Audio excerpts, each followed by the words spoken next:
سعودی عرب کے شہر راس میں آئل کمپنی آرامکو ہیلی کاپٹر گر کر تباہ ہو گیا اور حادثے کے باعث ہیلی کاپٹر میں سوار تمام 14 افراد جان کی بازی ہار گئے۔ سعودی عرب کے شہر راس تنورہ میں آئل کمپنی آرامکو کا ہیلی کاپٹر گر کر تباہ ہو گیا۔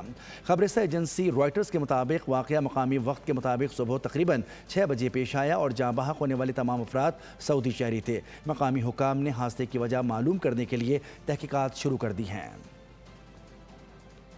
کراچی میں سندھ رینجرز کے کیمپ پر حملہ، افغان طالبان رجیم کے ملوث ہونے کے ناقابل تردید شواہد سامنے آ گئے۔ حملے میں ملوث گرفتار زخمی دہشت گرد کے ہوش ربا انکشافات سامنے آ گئے۔ اعترافی بیان میں کہا کہ وہ جماعت الاحرار کا کارندہ ہے، ساتھیوں سمیت جلال آباد سے پاکستان پہنچا۔ افغان سرزمین پر عمر قاری نے خودکش جیکٹ بنانے اور حملوں کی باقاعدہ تربیت دی۔ حملے کا ماسٹر مائنڈ عبدالہادی وزیرستان سے اسلحہ لایا تھا۔ دفاعی ماہرین کے مطابق افغان طالبان رجیم دہشت گردوں کو پاکستان کے خلاف استعمال کر رہی ہے۔ کراچی میں سیکیورٹی فورسز نے دہشت گردوں کا بزدلانہ حملہ ناکام بنا دیا۔ جماعت الاحرار کے دہشت گردوں نے رینجرز پر حملہ کیا تھا، لیکن فورسز نے فوری جوابی کارروائی کر کے 3 خوارج کو ہلاک کر دیا۔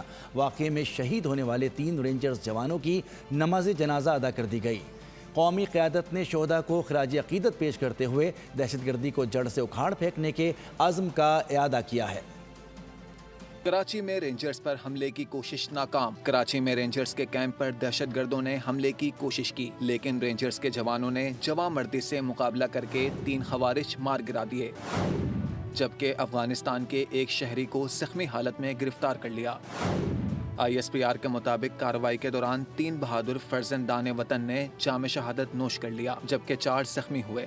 صدر مملکت اور وزیر اعظم نے شہداء کو خراج عقیدت پیش کرتے ہوئے دہشت گردوں کو منطقی انجام تک پہنچانے کے عزم کا اعادہ کیا۔ وفاقی وزیر داخلہ محسن نقوی، وزیر اعلیٰ مراد علی شاہ اور گورنر نہال ہاشمی نے شہداء کو خراج عقیدت پیش کیا۔ ہمارے فورسز منظم ہیں اور انشاءاللہ تعالی یہ جب تک ان کو ایلیمنیٹ نہیں کریں گے یہ آرام سے نہیں بیٹھیں گے۔ ہم ٹیررزم کی مذمت بھی کرتے ہیں اور ٹیررزم کے خلاف ہم جدوجہد بھی کر رہے ہیں۔ شہید کبھی مرتے نہیں، شہید ہمیشہ زندہ رہتے ہیں۔ پاکستان رینجرز کے شہید جوانوں کی کراچی میں نماز جنازہ ادا کر دی گئی۔ اس موقع پر وفاقی وزیر داخلہ، وزیر اعلیٰ سندھ، گورنر سندھ، وزیر داخلہ سندھ سمیت اعلیٰ فوجی افسران نے بھی شرکت کی۔ امریکہ نے اسرائیل لبنان معاہدے کے متن میں 2 تبدیلیوں کا مطالبہ کر دیا۔ امریکی نیوز ویب سائٹ ایکزیوس کا دعویٰ سامنے آ گیا۔ لکھا کہ امریکہ نے اسرائیل سے جنوبی لبنان سے فوجی انخلاء کا مطالبہ کیا ہے۔ واشنگٹن نے لبنانی سرزمین سے اسرائیلی فوج کے مرحلہ وار انخلاء کے آغاز کی واضح شق شامل کرنے پر زور دیا ہے۔ امریکہ نے تمام فوجی کارروائیوں کا خاتمہ بھی لازمی شرط قرار دے دی۔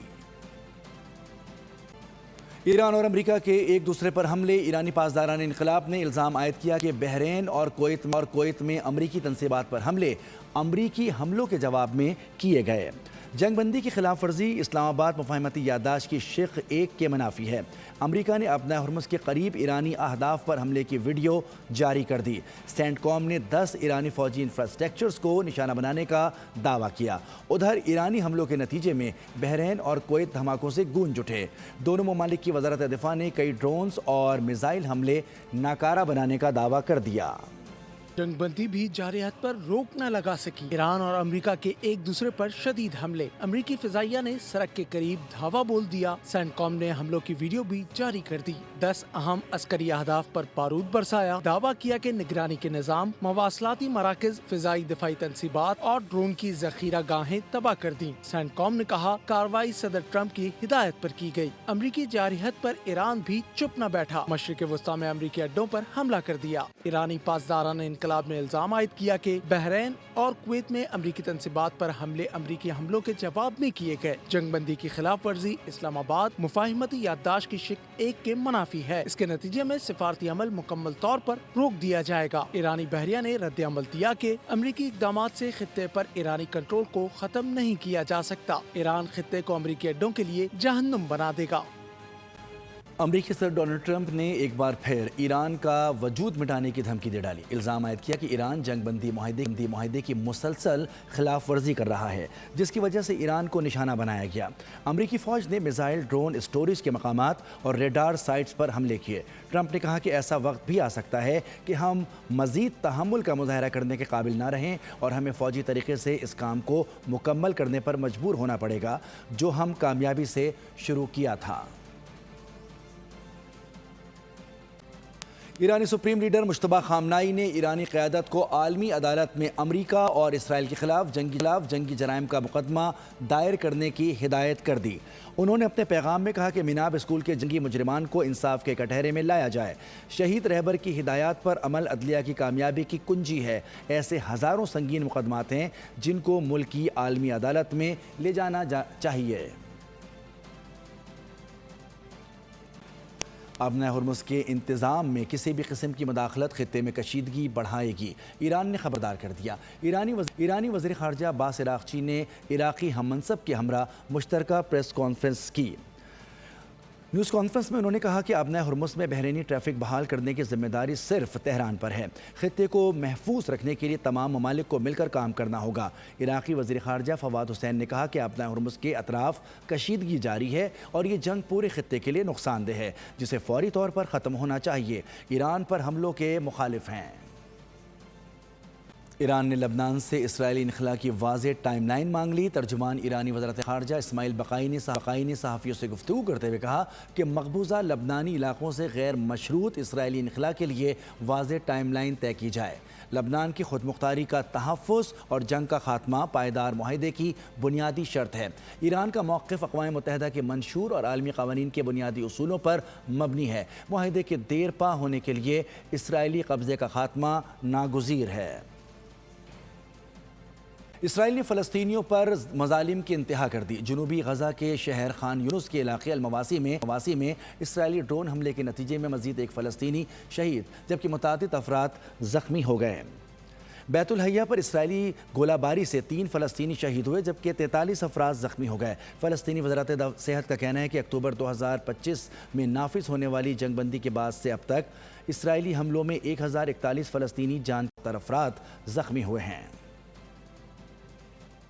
السلام علیکم، بول میں خوش آمدید۔ میں ہوں طارق مسعود اور آپ کو اہم خبر سے آگاہ کرتے چلیں کہ ثانیہ گل پلازا پولیس نے مقدمے کا چالان پروسیکیوشن کو جمع کرا دیا۔ گل پلازا میں آگ حادثاتی قرار دے دی گئی۔ فورنسک رپورٹ میں تصدیق ہو گئی ہے۔ پولیس نے دکاندار نعمت اللہ کو ملزم نامزد کیا ہے۔ مزید تفصیلات جانتے ہیں محمد کاشان سے۔ جی کاشان، آگاہ کیجیے گا۔ جی بالکل، گل پلازا میں پیش آنے والے المناک آتش زدگی کے واقعے کی تحقیقاتی رپورٹ جو ہے وہ سامنے آئی ہے، جس میں واقعے کو حادثاتی قرار دیتے ہوئے پولیس نے مقدمے کا چلان پروسیکیوشن کو جمع کروا دیا ہے۔ تفصیلات کے مطابق پولیس کی جانب سے جمع کرائی گئی تحقیقاتی رپورٹ میں انکشاف کیا گیا کہ گل پلازا میں لگنے والی آگ دکان نمبر 193 سے شروع ہوئی، جبکہ پنجاب فورنسک سائنس لیب کی رپورٹ میں بھی اس بات کی تصدیق کی گئی ہے کہ آتش زدگی کے واقعے میں کسی قسم کا دھماکہ خیز مواد استعمال نہیں ہوا۔ یہ واقعہ محض ایک حادثہ تھا۔ پولیس نے تحقیقات مکمل کرنے کے بعد دکاندار نعمت اللہ اور ان کے 11 سالہ بیٹے حذیفہ کو واقعے میں نامزد ملزم جو نامزد کیا ہے۔ اس کے ساتھ ساتھ گل پلازا کمیٹی کے عہدیداران، جن میں صدر تنویر پاستہ ہیں، نائب صدر عمار اسماعیل ہیں، جنرل سیکرٹری محمد امین اور جوائنٹ سیکرٹری محمد رمضان کو شامل کیا گیا تھا، اور جبکہ مقدمے میں نامزد ان ملزمان کو کیا گیا ہے۔ رپورٹ کے مطابق تمام ملزمان جو مفرور ہیں۔ تحقیقاتی رپورٹ کے مطابق اس افسوسناک واقعے کے نتیجے میں مجموعی طور پر 70 سے زائد افراد جو ہے وہ لقمہ اجل بنے تھے، جن میں سے 4 افراد کی لاشوں کی باقیہ تحال کسی ورثہ نے وصول نہیں کیا۔ پولیس نے مقدمے کو مضبوط بنانے کے لیے قانونی تقاضے پورے کرتے ہوئے 4 شاہدین کے بیان بھی جو ہے وہ ریکارڈ کر لیے ہیں۔ جی بہت شکریہ محمد کاشان، تفصیلات سے آپ آگاہ کر رہے تھے۔ کراچی بلدیہ اسپارکو روڈ پر گاڑی کی موٹر سائیکل کو ٹکر، حادثے میں موٹر سائیکل سوار باپ بیٹا جاں بحق ہو گئے۔ بتایا جا رہا ہے ریسکیو ذرائع کی طرف سے کہ شناخت 60 سالہ عبد المجید اور 30 سالہ عبد الجبار کے نام سے ہوئی۔ حادثے کے بعد گاڑی ڈرائیور موقع سے فرار ہو گیا، جس کی تلاش جاری ہے۔ کراچی سے آپ کو اہم خبر سے آگاہ کریں کہ کراچی بلدیہ اسپارکو روڈ پر گاڑی کی موٹر سائیکل کو ٹکر، حادثے میں موٹر سائیکل سوار باپ بیٹا جاں بحق ہو گئے۔ شناخت 60 سالہ عبد المجید اور 30 سالہ عبد الجبار کے نام سے ہوئی۔ حادثے کے بعد گاڑی ڈرائیور موقع سے فرار ہو گیا اور جس کی تلاش جاری ہے۔ خیرپور میں ٹریلر نے موٹر سائیکل سوار کو کچل دیا۔ حادثے میں خاتون جاں بحق اور ایک شخص شدید زخمی ہو گیا۔ حادثے کے بعد ٹریلر ڈرائیور موقع سے فرار ہو گیا۔ حادثہ تیز رفتاری کے باعث گمبٹ قومی شاہراہ پر پیش آیا۔ اہم خبر سے آپ کو آگاہ کرتے چلیں، خیرپور سے آ رہی ہے کہ ٹریلر نے موٹر سائیکل سواروں کو کچل دیا۔ حادثے میں خاتون جاں بحق ہو گئی، ایک شخص شدید زخمی ہوا۔ حادثے کے بعد ٹریلر ڈرائیور موقع سے فرار ہو گیا۔ حادثہ تیز رفتاری کے باعث گمبٹ شاہراہ پر پیش آیا۔ شکارپور میں تاجر لٹیروں کے نشانے پر آ گئے۔ ڈاکوؤں کے مویشی اور گندم کے تاجروں سے لوٹ مار۔ مویشی کے تاجر 40 لاکھ نقدی اور موبائل فون اور دیگر سامان سے محروم ہو گئے ہیں۔ مسلح ڈاکو کے بیوپاری سے 2 لاکھ نقدی 2 موبائل لوٹ کر فرار ہو گئے۔ علی مدد گوپانگ، برکت گوپانگ اور آصف راہو جو ڈاکوؤں کا نشانہ بنے۔ عارف قریشی سے مزید تفصیلات جانیں گے۔ جی عارف، آگاہ کیجیے گا۔ ہاں جی بالکل، شکارپور میں بدامنی نے ایک بار پھر سر اٹھا لیا ہے۔ دکن تھانے کی حدود دڑی جاکڑی لنک روڈ پر 3 موٹر سائیکلوں پر سوار 10 مسلح ڈاکوؤں نے شکارپور سے شداد کوٹ نصیر آباد جانے والی مزدا شیدور گاڑی کو روک کر بھینسوں کے تاجر کو یرغمال بنا لیا۔ ڈاکوؤں نے 40 لاکھ روپے نقد، 4 موبائل فون اور دیگر قیمتی سامان لوٹ لیا۔ مذمت کرنے پر ڈاکوؤں نے فائرنگ کر دی، جس کے نتیجے میں ایک تاجر زخمی ہو گیا۔ ڈاکو فائرنگ کرتے ہوئے فرار ہو گئے۔ زخمی تاجر کو طبی امداد کے لیے اسپتال منتقل کر دیا گیا۔ پولیس کے مطابق متاثرہ تاجر کا تعلق جو ہے شکارپور کی گوپانگ شامل ہے۔ لوٹ مار کی جو دوسری واردات ہے گڑیاسن موڑ کے قریب پیش آئی، جہاں گندم کے تاجر آصف راؤ سے نامعلوم مسلح ڈاکو 2 لاکھ روپے اور 2 موبائل فون لوٹ کر فرار ہو گئے ہیں۔ پولیس کا کہنا ہے کہ ملزمان کی گرفتاری کے لیے علاقے میں ناکہ بندی کر دی گئی ہے اور تعاقب شروع کر دیا گیا ہے۔ انہیں جلد گرفتار کر کے قانونی گٹر میں لایا جائے گا۔ جلد گرفتار کیا جائے گا۔ عارف اپڈیٹ کر رہے تھے، بہت شکریہ آپ کا۔ آگے بڑھتے ہوئے آپ کو بتائیں گے کہ دیالپور میں کرنٹ لگنے سے 2 افراد جاں بحق ہو گئے ہیں۔ یہ حادثہ سائلج مشین کی بجلی تاروں سے ٹکرانے کے باعث پیش آیا ہے۔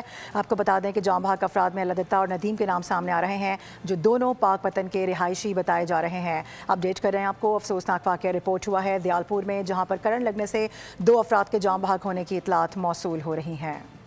خبر آ رہی ہے کہ پنجاب میں بلدیاتی انتخابات کے لیے الیکشن کمیشن متحرک نظر آ رہا ہے۔ صوبے کی یونین کاؤنسلز کی حلقہ بندیوں کی ٹائم لائنز جاری کر دی گئی ہیں۔ متعلقہ ووٹرز 4 جولائی تک اعتراضات دائر کر سکتے ہیں۔ اس کے علاوہ ڈی لمیٹیشن اتھارٹیز 29 جولائی تک اعتراضات کو نمٹائیں گی، یہ بھی کہا گیا ہے۔ مزید بات ہوگی فہد چودھری سے۔ فہد، بتائیے گا اس حوالے سے کیا ڈیٹیلز ہیں؟ جی دیکھیے، الیکشن کمیشن نے پنجاب کی بلدیاتی حلقہ بندیوں کی نئی ٹائم لائن جاری کر دی ہے، جس کے تحت حلقہ بندیوں کی ٹائم لائن جو ہے ووٹرز 4 جولائی تک ڈی لمیٹیشن اتھارٹیز میں اعتراضات دائر کر سکتے ہیں۔ اتھارٹیز 29 جولائی تک اعتراضات کو نمٹائیں گی۔ ڈی لمیٹیشن اتھارٹیز کے فیصلے 7 اگست تک حلقہ بندی کمیٹیز تک پہنچائے جائیں گے۔ پنجاب کی یونین کاؤنسلز کی حلقہ بندیوں کی حتمی ہوگی۔ حلقہ بندیوں کی اشاعت کے بعد الیکشن کمیشن انتخابات کا شیڈول جاری کرے گا۔ پنجاب کے بلدیاتی انتخابات کی مدت دسمبر 2021 میں ختم ہوئی تھی۔ گزشتہ 4.5 سال سے پنجاب میں بلدیاتی انتخابات نہیں کروائے گئے۔ جی ٹھیک ہے، بہت شکریہ آپ کا فہد۔ خبر آ رہی ہے کہ پاکستان اسٹاک مارکیٹ میں مثبت رجحان دیکھا جا رہا ہے اور ٹریڈنگ کے دوران 483 پوائنٹس کا اضافہ ریکارڈ کیا گیا ہے۔ کاروبار کا آج پہلا روز ہے، ایسے میں کیا کچھ ہو رہا ہے بات کریں گے کفیل احمد سے۔ جی کفیل، بتائیے گا۔ جی، مارکیٹ میں آج کاروبار کا پہلا روز ہے۔ مارکیٹ میں اگر ہم بات کر لیں اوور آل سینٹیمنٹ پازیٹیو ہے اور ایک موقع پر مارکیٹ میں جو وہ 480 پوائنٹ سے زائد کا اضافہ مارکیٹ میں ریکارڈ کیا گیا اور جو 100 انڈیکس ہے وہ 1,80,000 سے اوپر جو ہے وہ ٹریڈ کر رہا ہے۔ تھوڑا سینٹیمنٹ سرمایہ کا تھوڑا سا محتاط ضرور ہے، لیکن مارکیٹ میں سینٹیمنٹ پازیٹیو ہے اور یہی وجوہات ہے کہ مارکیٹ میں 1,80,000 کا جو لیول تھا وہ مارکیٹ عبور کرنے میں کامیاب رہی ہے اب تک۔ جی ٹھیک ہے کفیل، بہت شکریہ آپ کا۔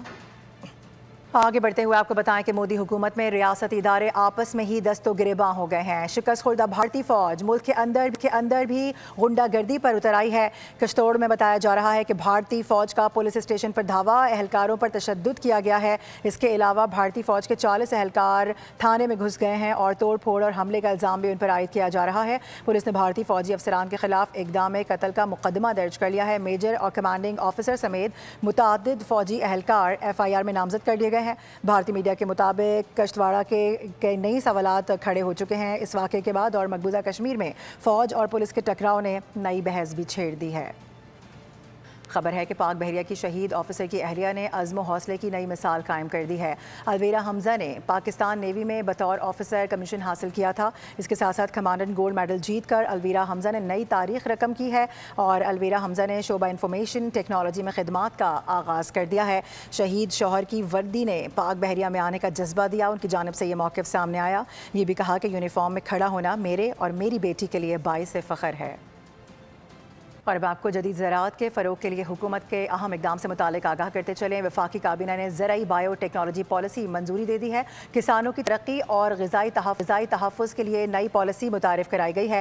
زرعی پیداوار بڑھانے کے لیے جدید سائنسی ٹیکنالوجی کے فروغ کا فیصلہ کیا گیا۔ اس کے علاوہ قومی زرعی بائیو ٹیکنالوجی پالیسی 2.5 سالہ مشاورت کے بعد تیار کی گئی ہے۔ سائنسدانوں، کسانوں، صنعت کی مشاورت سے نئی زرعی پالیسی تشکیل دی گئی ہے۔ پالیسی سے کسانوں کو جدید ٹیکنالوجی تک رسائی میں مدد ملے گی۔ جدید زراعت کے فروغ کے لیے حکومت کی جانب سے اہم قدم اٹھایا گیا ہے۔ بتایا جا رہا ہے کہ وفاقی کابینہ نے زرعی بائیو ٹیکنالوجی پالیسی منظوری دے دی ہے اس کی، اور ساتھ ہی ساتھ کسانوں کی ترقی اور غذائی تحفظ کے لیے یہ نئی پالیسی ہے جو کہ متعارف کرائی گئی ہے۔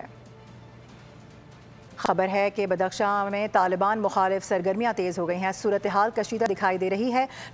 طالبان رجیم اور جمعہ خان فاتح کے اختلافات سنگین بحران میں تبدیل ہو چکے ہیں۔ جمعہ خان نے حکومتی ڈھانچے میں واپسی کو مسترد کیا ہے۔ باغی کمانڈر جمعہ خان فاتح کی جنگی تیاریاں عروج پر پہنچ چکی ہیں۔ یہ خبر بھی موصول ہو رہی ہے۔ بدخشاں میں طالبان مخالف عسکری صف بندی میں تیزی آ رہی ہے۔ اس کے علاوہ طالبان کی مذاکراتی پیشکش بھی جمعہ خان فاتح کو نہ منا سکی ہے۔ حکومتی عہدے کی پیشکش مسترد کی گئی۔ جمعہ خان فاتح اپنے موقف پر ڈٹا ہوا ہے۔ بتایا جا رہا ہے کہ بدخشاں کی صورتحال نے نئی سیکیورٹی خدشات کو جنم دیا ہے۔ باغی کمانڈر کی سرگرمیوں سے بدخشاں میں تناؤ بڑھتا جا رہا ہے۔ خبر آ رہی ہے کہ چیئرمین پی سی بی کی زیر صدارت P C B board of governance کا اہم اجلاس ہوا ہے اور اس میں نئے مالی سال 2026-27 کا سرپلس بجٹ متفقہ طور پر منظور کر لیا گیا ہے۔ اجلاس میں پی ایس ایل 12 کے بجٹ کی بھی منظوری دے دی گئی ہے۔ پی ایس ایل کو انتظامی اور مالیاتی طور پر خود مختار بنانے کی منظوری دی گئی ہے۔ ڈومیسٹک کرکٹ کا بجٹ 3 ارب سے بڑھا کر اب 4 ارب کرنے کا فیصلہ ہو گیا ہے، جبکہ قومی کرکٹ ٹیم کے کھلاڑیوں کے لیے میچ فیس میں اضافے کی منظوری بھی دے دی گئی ہے۔ اہم خبر سے آپ کو آگاہ کر رہے ہیں، چیئرمین پی سی بی کی زیر صدارت P C B board of governance کا یہ اجلاس ہوا ہے اور نئے مالی سال 2026-27 کا سرپلس بجٹ متفقہ طور پر منظور کر لیا گیا ہے۔ آپ کو یہ بتا دیں کہ اجلاس میں پی ایس ایل 12 کے بجٹ کی منظوری بھی دے دی گئی ہے۔ سبسکرائب کریں اور بیل دبائیں تاکہ کوئی خبر رہ نہ جائے۔